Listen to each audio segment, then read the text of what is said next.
And welcome back to The Legend of Panem, Hunger Games Chronicles. It's been a long month, and if you check out my channel, you'll see that I've been posting a lot of videos lately. A lot. I'm just trying to grow my channel, and I hope you like the other videos as much as I do. Thank you for getting me to 43,000 views and almost 150 subscribers. I really appreciate it. In a few days, I'm going to be starting another playlist on this channel where I make my own magic tricks, so be sure to watch out for that. With that out of the way, let's dive in to the 126th Hunger Games. They took place in the year 148 in a eucalyptus forest, featuring squirrel gliders, a forest fire, and running for 10 days. This year's games reminded viewers that one must not try to purposely make an enemy out of a strong opponent before the games have even begun. This year's victor was a 17-year-old from District 1 named Blaze Malone. During the week before the interviews, during the training period, Heather from 11 deliberately started a conflict with Glam from 1 over an argument that had occurred during a tribute parade. Apparently, Blaze and Glam had been getting ready for the parade when Heather had insulted Glam's curls and Blaze's white-dyed dreadlocks, which angered both of them and caused Glam to throw some champagne at Heather. This in turn enraged Heather and she started shouting, before her mentor Lily moved her away from the pair.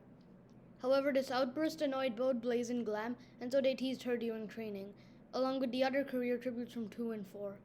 However, even after this, Heather appeared to have some nerve and insulted both Blaze and Glam during the interviews, which appeared to surprise Rubius, Dalton, and Priscilla Price, with Heather's mentor Lily and Blaze and Glam's mentors Champagne and Azora having a huge fight during the ball.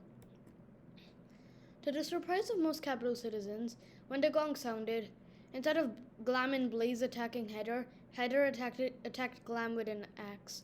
Blaze watched in anger as Heather slammed the axe into Glam's neck, which threw her to the ground. This angered Blaze and presumably scared him, as he immediately sprinted outside of the cornucopia before grabbing a set of throwing knives from the edge of the clearing, stabbing a fleeing Lightning from 5 in the head in order to steal some of his bread. After laying low for the first day and the entire first night, Blaze spent the next 2 days traveling the arena and looking for Athenas and Velma from 2, his allies, as well as some water, due to him only having stolen some bread. Due to the many empty and open clearings inside the arena, he easily found many tributes.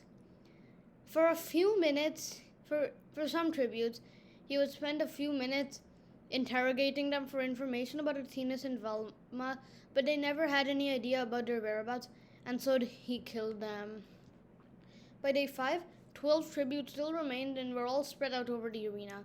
The game makers therefore triggered a small forest fire from the perimeter of the arena, which they had designed to spread inwards. Unfortunately, Blaze had been scouring the perimeter in order to find Athenas and Velma, but suddenly noticed some flames blazing just a small distance away, on the top of a hill near him. He ran down the hill he had just finished climbing, with Rubius, Dalton quipping, "Blaze is escaping the blaze," much to the amusement of Priscilla Price. The fire quickly gained on him and sweat poured down his dreadlocks, and as he panted, a tree quickly burnt in front of him and fell towards him, hitting him on the arm, and he screamed in agony. Enio from 14 had been sheltering in a nearby cave since the bloodbath and heard Blaze's screams of agony as he twitched on the ground. The game makers moved the fire away from the two boys, due to them realizing that the two of them could potentially duel now. Even Rubius and Priscilla agreed that it was likely Enio would easily eliminate a strong opponent when they were weakened, at this time namely Blaze, but to their surprise, Enio simply watched with a look of slight amusement on his face, as Blaze rolled around in the ground to stop the fire. Once the fire had stopped, Enio helped Blaze to his feet and took him to his cave.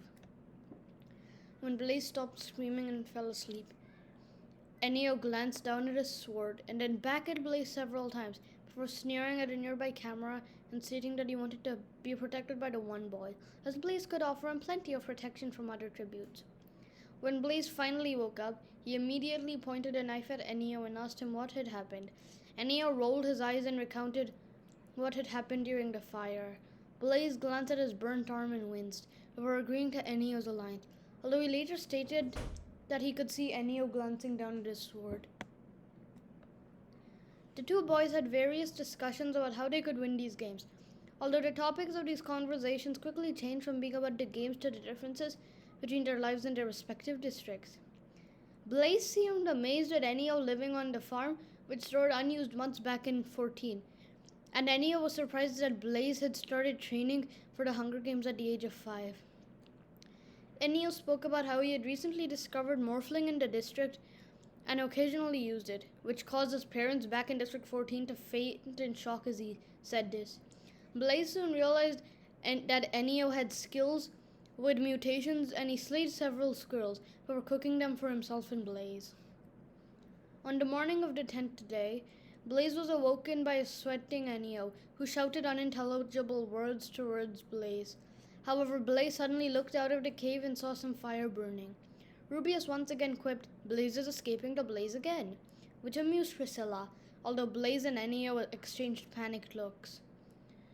Blaze glanced at Enio and acted as though he would leave him alone or kill him, but then glanced back at Enio and realized that with only 5 tributes left, the showdown would be inevitable, and the game makers were likely trying to coerce the tributes back into the cornucopia. They glanced once more at each other before looking at the fire, then running as fast as their legs could take them out of the cave, with Enio surprisingly being as fast as Blaze. When they were simply a few meters from the cornucopia, Enio suddenly spun around with his sword.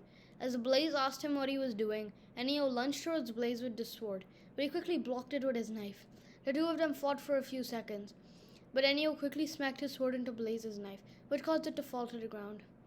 Blaze then called Enio an obscene word, but Enio replied that District 14 finally deserved a victory. But just then, Blaze pulled another knife from his back pocket and stabbed Enio in the head, which caused him to fall to the ground, and Blaze continued running as Enio's cannon sounded and his body was retrieved by the hovercraft.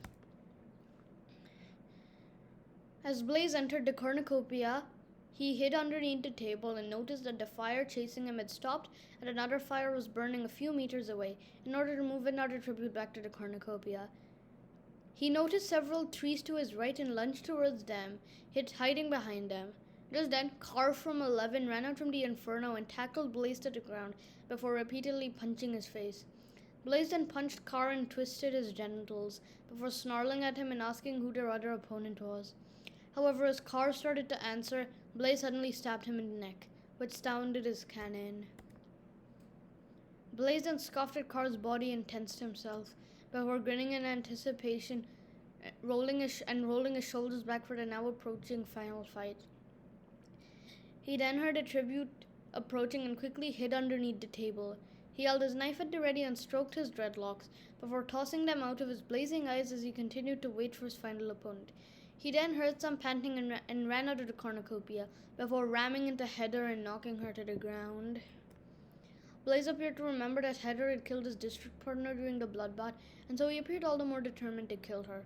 He placed his hands around her neck and began to strangle her as she tried to fight back. Although Heather put up a strong fight, Blaze was a tad bit more muscular than her, and he choked her into unconsciousness before snapping her neck and emerging victorious.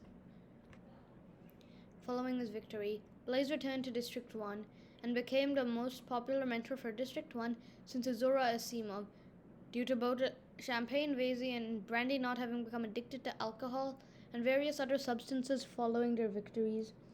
Blaze's future mentees always commended him for being straightforward and not wasting any time being a friend. The 127th games took place on a barrier island in the year 149. They featured annoying iguanas, a tsunami, and lasted for 7 days. This year's games amused capital viewers and gave a new meaning to the common saying, "Only one can win." This year's victor was a 17-year-old from District 2 named Valerie Urquhart.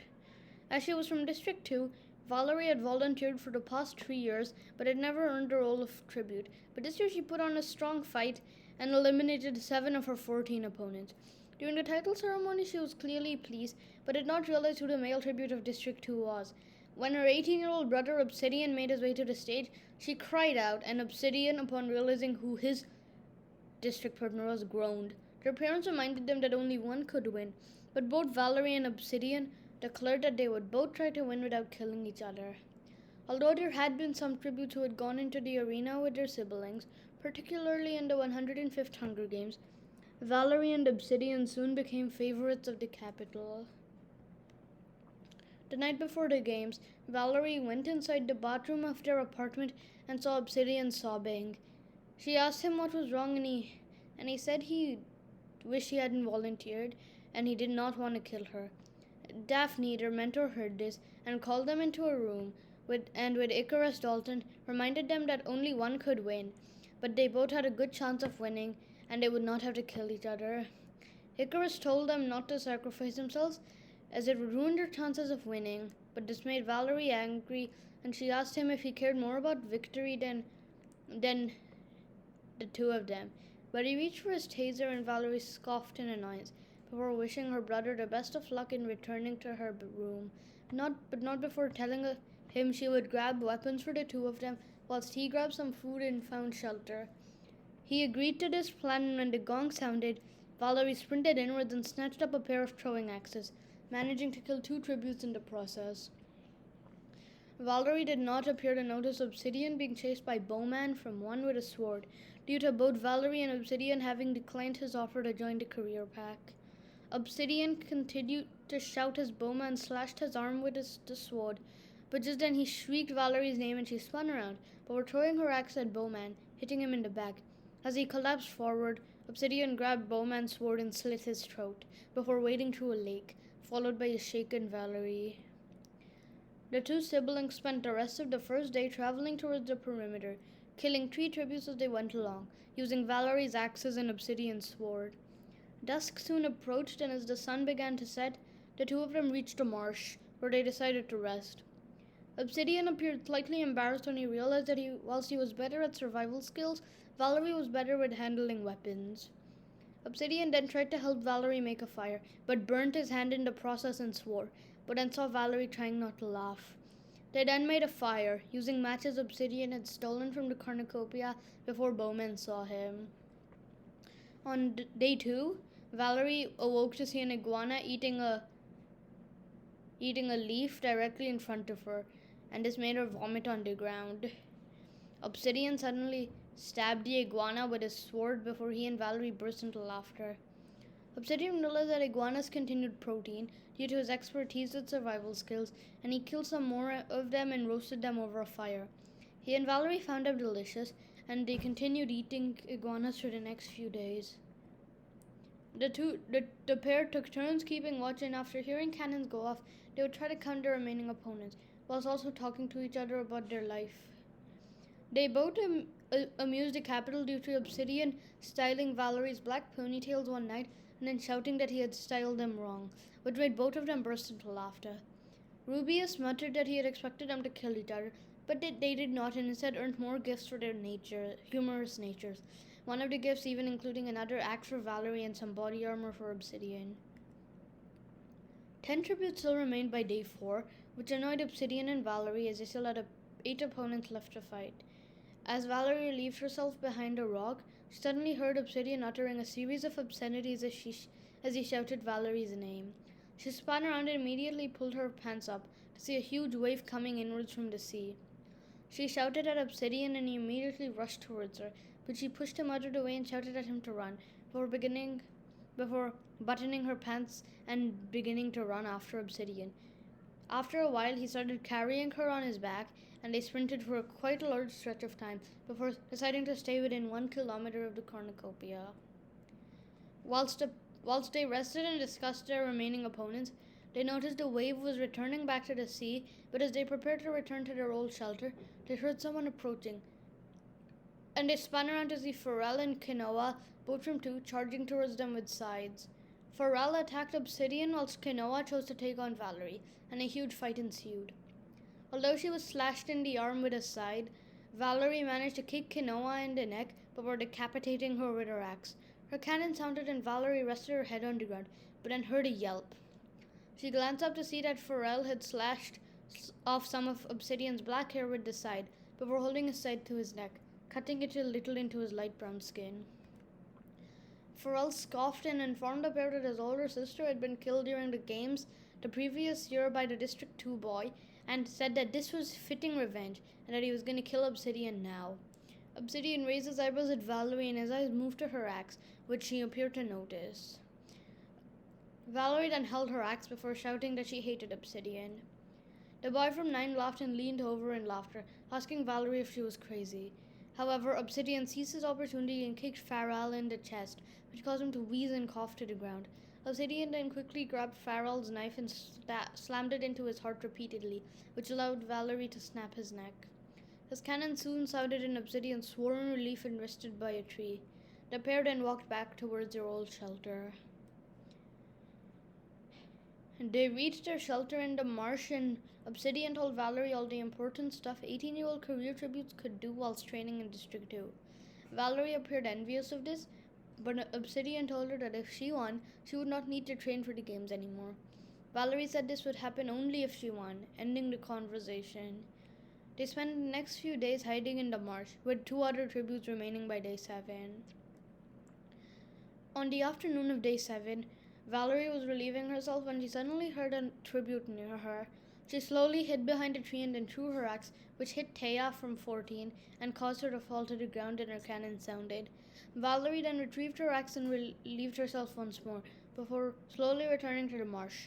However, as she entered, Neela from 1 sprinted inwards and threw a knife at Valerie, which she narrowly dodged.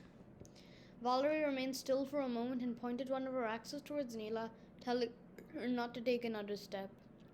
However, Neela simply laughed and told Valerie that she had killed her district partner during the bloodbath. Neela threw a knife at Valerie's leg, and as she dropped to the ground, Obsidian ran out of the water and tackled Neela to the ground. The 2 of them began fighting, and Obsidian punched Neela repeatedly, while shouting at Valerie to run. Valerie refused to do so, but as she tried to aim her axe at Neela, Neela stabbed Obsidian in the heart. Valerie screamed as Obsidian staggered backwards before falling into the sand, his blood spilling from the wound in his heart. Valerie shouted obscenities at Neela, roaring that she had killed her brother. Neela smirked, but the smile vanished as Valerie threw an axe at her left arm, which caused it to go spinning off and it landed in the water. As Neela screamed in pain, Valerie amputated her right leg, which caused her to scream even louder. Valerie then grabbed Neela and shoved her head into the water of the marsh, slashing off more body parts as she did so, making Neela shriek through the water. Her cannon soon sounded, and it is reported by game makers that her body was a bloody mess once retrieved. Obsidian called out Valerie's name as the life slowly left his body, and she continued sobbing, before hugging him and saying she was sorry she couldn't save him. Obsidian smiled at her and tucked both of her 2 ponytails behind her head, telling her she had made him proud. With that, his cannon sounded, and Valerie was announced to be this year's winner. After her brother's heroic death, Valerie hated District 1 and wanted nothing to do with them, even attacking Blaze Malone in Snow Square and bashing the heads of Champagne, Vasey, and Brandy not together until they were knocked unconscious. However, she stated during her victor's interview that she would make sure Obsidian's sacrifice would not be in vain, and she started a class at the training academy in District 2, which she named the Obsidian, after her fallen brother, where she taught survival skills, his strongest skill.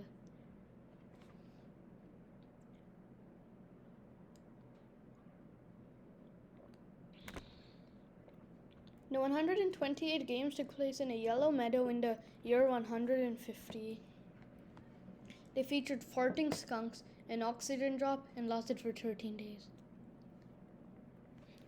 Surprisingly, the careers decided that they would not allow the tributes from 7 and 12 into their pack this year, saying the outliers would turn on them, even though the outliers had helped the careers in previous years. This was the downfall of the careers of the 128 games. This year's victor was a 15-year-old from District 12 named Sakro Myers. As he had been training for the games for a long time, Sakro expected that he would be accepted into the career pack like usual. However, Jasper from 1 refused to let him join due to the fact that he was younger than all the others and shorter. This enraged Sakro and he spat at Jasper's face before marching away to the spear-throwing station. However, Sakro's mentor Ness reminded him that 1 from District 12 could win on their own and did not need to ally with the careers. Ness went pale as he recalled how his district partner, Pickaxe, had died, but Sakro told him he agreed. and when the games began, he ran into the cornucopia, grabbing a bottle of water and a loaf of bread, before running as Jasper threw a spear at him. Jasper sneered and called Sacro outlying scum, but just then Misty, Sacro's muscular district partner, appeared from behind Jasper and said, "Scum, huh?" before snapping his neck. Sacro ran from the cornucopia and through the fields, but as he tried to look over the flowers, a skunk suddenly farted in his face. He roared and fell to the ground, squeezing his nose shut as he saw that the gas emitted from the skunk's butt had burned through some of the flowers. He laughed and said, "Farting poisonous gas, really?" and continued to laugh. Capitol viewers immediately told themselves how amusing the farting was, whilst the head game maker, Maya Cardew, announced that she had made sure the skunks farted poisonous gas which could knock a tribute unconscious for a few minutes. Sacro later revealed that much of his training back in District 12 had told him to try to move around the arena when he was unlikely to be spotted. Therefore, after the anthem played on the first night of the games, he left his camp and began running as he saw the glint of his tribute sword. He followed the light until he stumbled into a clearing, and a sword was thrown into his arm by Santiago from 14, who was hiding with Victoria from 14. Sacro swore and called Santiago an obscenity, which made him snarl and shout that he was simply protecting himself and his Victoria, which clearly annoyed Sacro. Santiago then asked Sacro to give him a reason why they should trust him and not decapitate him on the spot, which appeared to scare Sacro. He took his shirt off, showing the extent of his bulging muscles. Santiago appeared surprised that a boy who was 3 years younger than him had much larger muscles, but Sacro replied that he had information that he would share with them if they let him into their alliance. Santiago smirked, muttering that he already knew about the skunk's poisonous gas farts, which made Sacro burst into laughter. Santiago and Victoria realized there was no way to stop this 15-year-old, so they decided to let him into their alliance. They then grabbed several skunks and skinned their flesh before beginning to cook and eat it, but they had to move as a skunk farted near them. Although they were suspicious of Sacro and made it clear that they didn't trust him, they continued working together until the 6th day of the games, when 11 tributes remained, much to the annoyance of the trio. The game makers announced that the oxygen levels within the arena would suddenly drop and that the only way for tributes to survive the drop was to grab a mask from the cornucopia. Luckily for Sacro, Santiago, and Victoria, they had become further away from the perimeter over the previous few days and are hence much closer to the cornucopia than any other tributes. They immediately ran back, with Victoria and Santiago having to run super fast to keep up with Sacro, despite the fact that he was much younger than them. They reached the cornucopia and glanced around to see various tributes running through the fields towards them, but all 3 of them grabbed their masks. However, Jupitus quickly ran towards the mask and Santiago grabbed it, but as he held it above Jupitus' head, the game makers announced no rule breaking and detonated Santiago's tracker. Santiago screamed in pain and dropped to the ground as Jupitus placed a mask over his mouth and slashed his sword at Santiago. However, Sacro grabbed Jupitus' sword and began fighting him. Jupitus kept a firm grip on his sword, but Sacro tried to push it in the opposite direction. He shouted at Victoria to take care of Santiago, who was losing blood, and slammed the sword down onto Jupitus' neck, which sounded his cannon instantly. Jupitus' body was retrieved by the hovercraft as Sacro threw Santiago over his back and sprinted away with Victoria as several other tributes grabbed their masks and sprinted away. Sacro continued running with Santiago on his back, however he tripped and blood spilled into his eyes as Santiago groaned and begged for help. Sacro then angrily told Santiago that he should not have taken the extra mask, citing the rules of oxygen mask and immunity pills, but then told Santiago that he was going to be okay and used his shirt to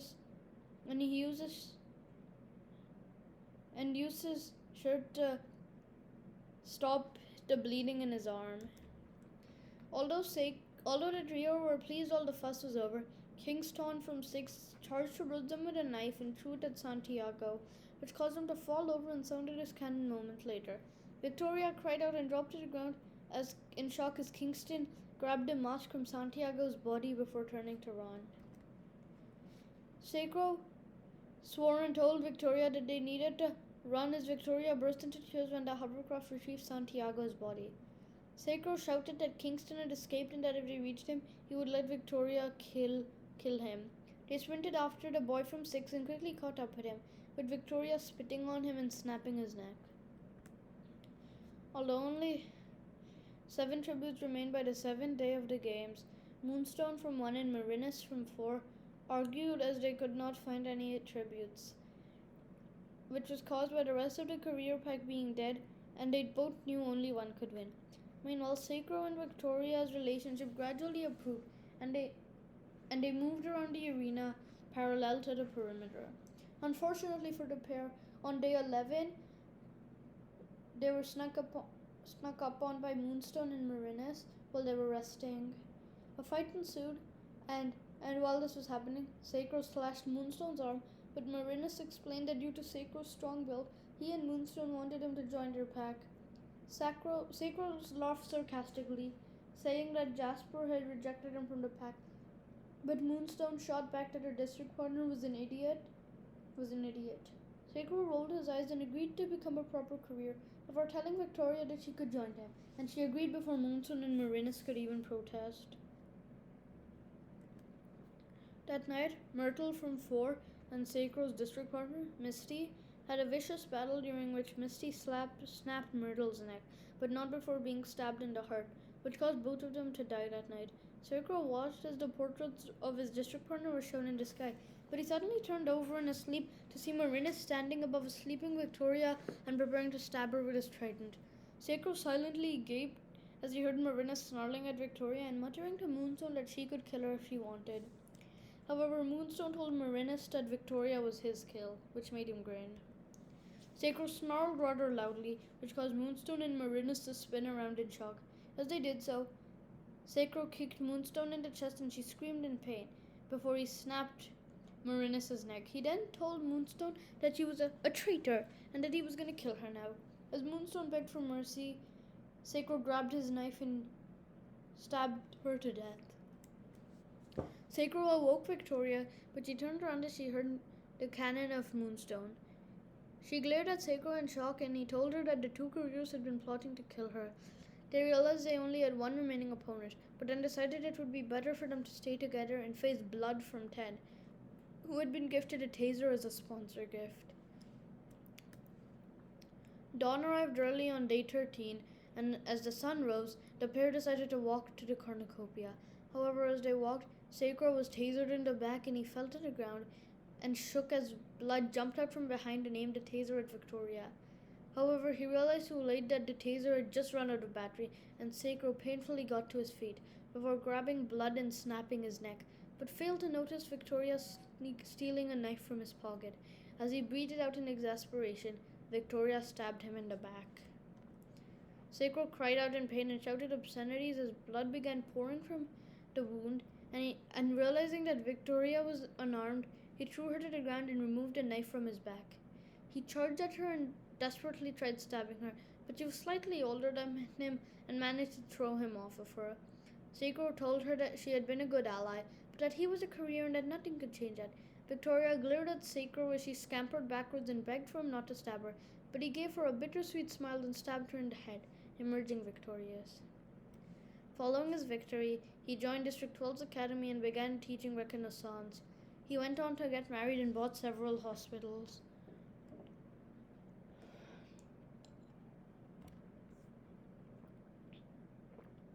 The 129th Games took place in an abandoned amusement park in the year 151.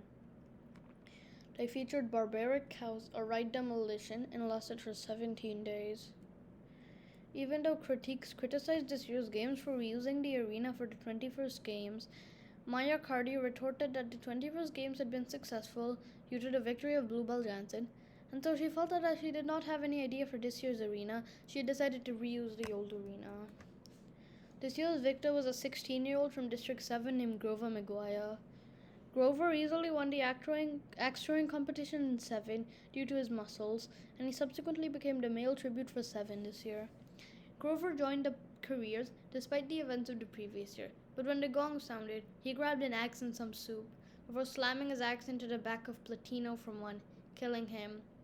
Grover stated in his victor's interview that this was due to Platino being the leader of the career pack, and Grover wanted to finish him off early.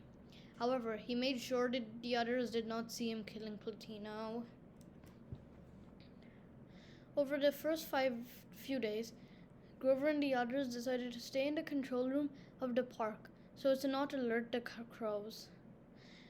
The room was a decently spacious room, with Charles from 2 realizing that, despite the room being filled by graffiti, some of the controls still work, and so on the 5th day, he yanked one of the controls back, causing the roller coaster to jerk forward, which caused Candlette from 5 to fly off of it, and he hit his head on the ground, which sounded as cannon instantly.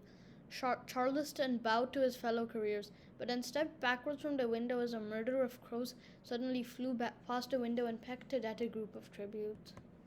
On the evening of day 6, Charles moved into a corner to relieve himself as Grover and the others looked away in amusement. Grover made polite conversation with Avia from 2, but she did not seem to trust him, though it is unknown if she had seen him killing Platino during the bloodbath. Charles soon returned and began dancing and singing a merry tune, which annoyed Grover, who told Charles to act mature. Charles made a fake sad face and scoffed before looking out the window, then shouting at his fellow couriers and running out of the door. It was then that Grover caught a glimpse of Ankara from 6 running away from Charles, who was brandishing a sword at her. Grover shouted at the others to grab their weapons before gripping his axe and following Charles. All of them cornered Ankara, who was standing as still as she could after noticing the crows. Grover shouted a warning at Charles not to move, as these crows had bad eyesight but could easily sense movement. Charles shouted that he remembered the 44th games, before shouting at the others to do as Grover said. Avia muttered that this was annoying, but she still did so, but held the knife tightly as she glanced at Ankara. She beat it out in determination, but just then she accidentally dropped her knife on the ground and accidentally bent down to pick it, alerting the crows. Charles then shouted at everyone to run as they left Avia to the crows. She was pecked in the eyes, ears, neck, and heart, her cannon sounding a few seconds later after her painful cries for help ceased. Meanwhile, the couriers sprinted back into their control room and beat it out, while Charles asked Grover where he had time to watch the Hunger Games back in District 7, which made Grover smirk, and he replied that although this was not relevant, his training as a member of a Trackerjacker removal crew was to watch several Hunger Games that included Trackerjackers, and the 44th Games had included Trackerjackers, even though they weren't notable animals and had barely hurt any tributes. This impressed Charles as he grinned at Grover, saying he was a valuable ally. Grover replied that he was a career tribute, not an object, which made Charles glance down in shame, before laughing. On day 12, Grover and Charles came to the conclusion that only 11 remained, including Grover, Charles, and the others. They stated that they had seen 7 remaining opponents before muttering that they needed to trap them. Grover mentioned that part of his job as a member of the crew was to lure Trackerjackers towards net that his superiors placed on the trees. This impressed Charles and the others soon decided that they would figure out a way to trap the couriers while having fun today. Charles found a bottle of whiskey in the bottom shelf of the drawer, but as he drank it, he spat it out, shouting about how bad it tasted. The next day, while Charles and the others were sleeping, Grover stole some of their water bottles and then grabbed the whiskey. He turned to the nearest camera and whispered that it was time to go, and he placed some of his liquor into the water bottles. He silently shook the bottles so that they still looked the same. He then turned once more at his allies before muttering that he was going to give the crows some breakfast, and placed the bottles back where they belonged. He then leapt back into his sleeping bag and rolled around, before going back to sleep. Myocardio and viewers in Snow Square, including Rubius, who was in his 70th, and Priscilla, pondered aloud what they thought Grover planned to do with the liquor, with Rubius muttering that the liquor was not poisonous, simply nauseating. Priscilla muttered that the fact that one could vomit after drinking the liquor was enough to attract the crows, which made Rubius fall out of his seat as he continued staring at the screen. The others soon woke up, and they all drank some of the liquor-infested water, with the exception of Grover, who stated that he was not feeling well. They went slightly while drinking the water, but soon went outside for their hunt. However, Charles vomited on the ground, alerting the crows, and he shouted that someone had put liquor in the water, before he and the others were pecked to death by the crows, leaving Grover as the only remaining courier. Due to him having eliminated the others, only 4 tributes remained by day 16, and Grover correctly guessed that the game makers would try to bring all of the tributes back together, and he was proved correct when the game makers decided that they would demolish all of the nearest riots, which would cause them to crash down onto the control room, but they did not state this aloud. Instead, Cardio told the tributes that the riots would quickly fall before starting a 60-second timer. Grover swore and immediately turned around, but just then a Ferris wheel fell on the control center and several concrete slabs landed on Grover's leg, breaking it. This made Grover yell in agony and he crawled to an abandoned cafe. By the evening of the 17th day, many citizens were bored because of the extremely long games. However, by the evening, Grover counted the amount of portraits in the sky and realized that he was just one of 2 tributes remaining. He realized he could win and cheered before making a fake crutch out of a wooden plank and hobbling towards the cornucopia. He hid inside the mouth of it, and Vincent paid, but then a tribute leapt out from the roof and while jumping to the ground, Arrow from 6 fired an arrow at Grover's heart. Arrow shot another arrow at Grover's stomach, which knocked him to the ground as he cried out in pain. Arrow prepared to fire his final arrow at Grover, but using his unharmed leg, Grover kicked Arrow to the ground. Both of them put up a strong fight, with Arrow firing his final arrow into Grover's broken leg and repeatedly stabbing it into the leg again and again. Grover was left on the ground groaning now as Arrow slammed the arrow into his leg one more time, causing Rubius to wince as a pool of blood surrounded Grover. However, Grover somehow managed to sit up and he headbutted Arrow, before angrily smacking his head into the ground repeatedly as Arrow begged for mercy. Grover continued bashing Arrow's head until his cannon sounded, winning the games.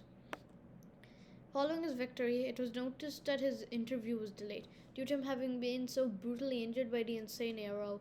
He returned to District 7 and became a hero for managing to overcome an equally muscular boy with a broken leg, and was given the nicknames of Lethal Liquor Boy and Broken Leg Basher.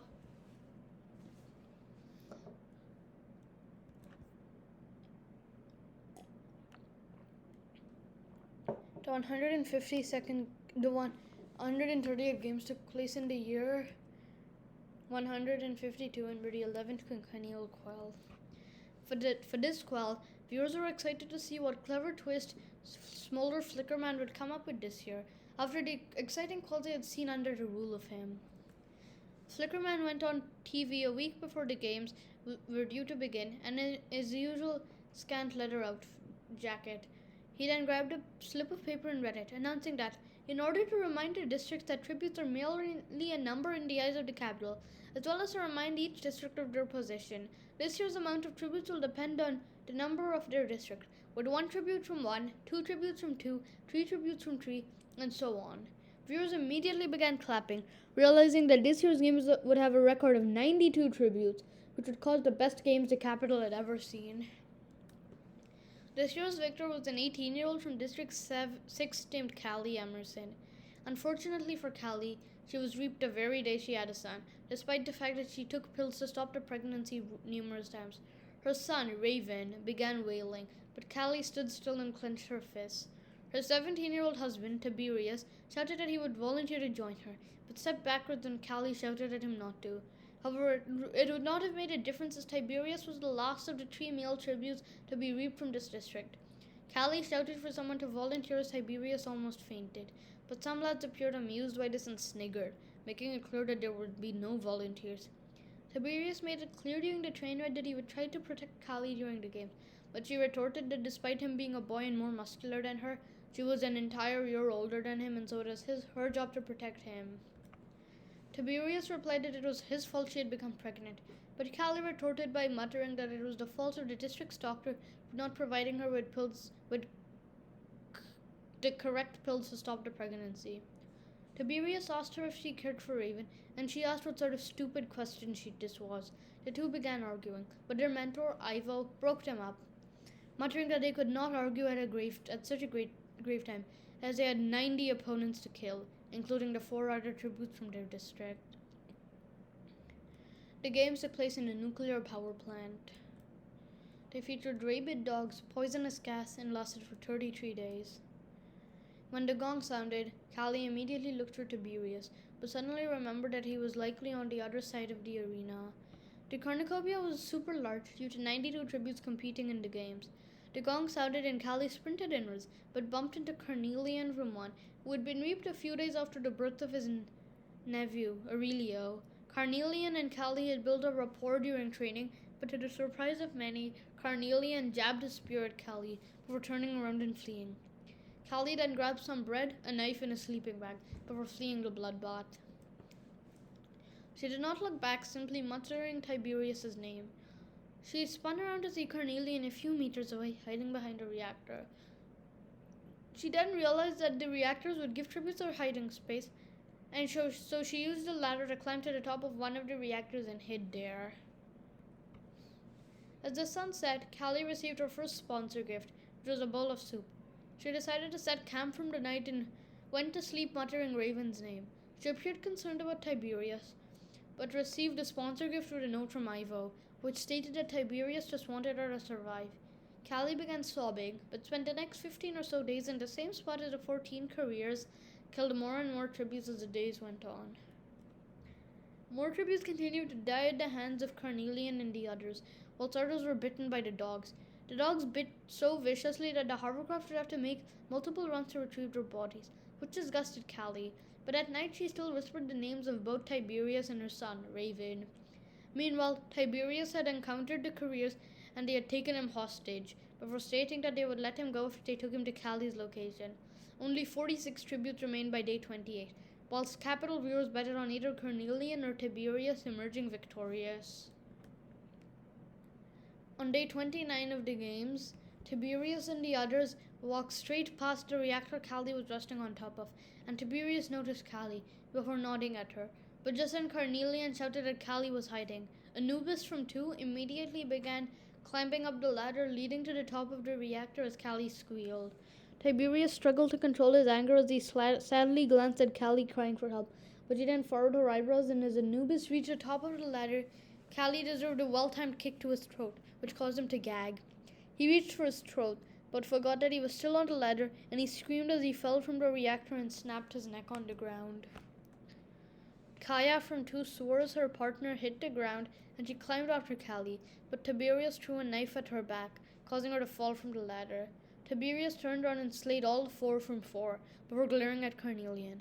He lunged towards Carnelian, who shoved him away and sprinted from the pair, whilst Tiberius burst into tears and apologized to Callie, saying that he had planned to kill the careers all along. Tiberius climbed to the top of the reactor and hugged Callie, before kissing her. They then romantically embraced each other and continued kissing, but did not become intimate. Tiberius grinned at Callie, and they discussed District 6, which interested the audience as it was revealed that after Callie found out she was pregnant, Tiberius, who had been her boyfriend, got married to her and began working as a porter, taking luggage off trains for capital citizens and peacekeepers, even carrying the backpack of President Flickerman's granddaughter once.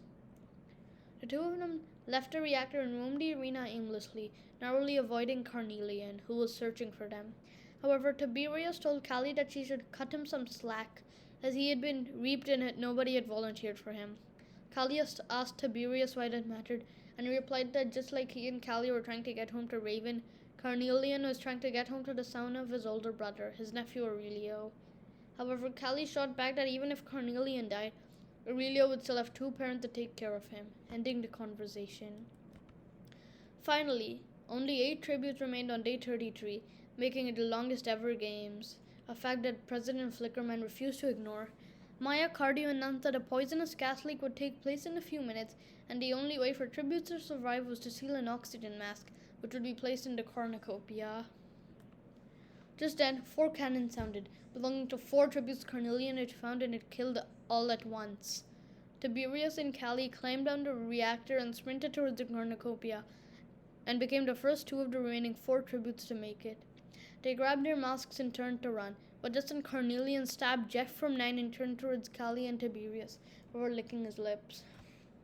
Carnelian glanced between Callie and Tiberius for a few seconds, before deciding that Tiberius was a larger threat, and it charged at Tiberius, before ripping his oxygen mask off, causing Tiberius to cough. He fell to the ground as Callie and began shaking as Callie snarled at Carnelian and kicked him in the face. Carnelian felt her grounded pain as Callie called him as many obscene words as she could, for kicking him repeatedly as he groaned and spoke the name of his nephew Aurelio. Callie then grabbed Carnelian and wrapped her legs around his neck before turning to the side and snapping it. Carnelian's cannon sounded and Callie burst into tears as she ran towards the dying Tiberius. She desperately tried to place the mask over his mouth again, but through his coughing he told her that he loved her and that he would make a good mother for Raven. With that, his cannon sounded. After her victory, Callie seemed to be one of Flickerman's haters, shouting that he had killed her husband during the interviews. Carnelian's nephew, Aurelio Braun, was known to hate Callie for killing his uncle, although he went on to win later games. And that's the end of the 126 to 130th Hunger Games. I hope you enjoy.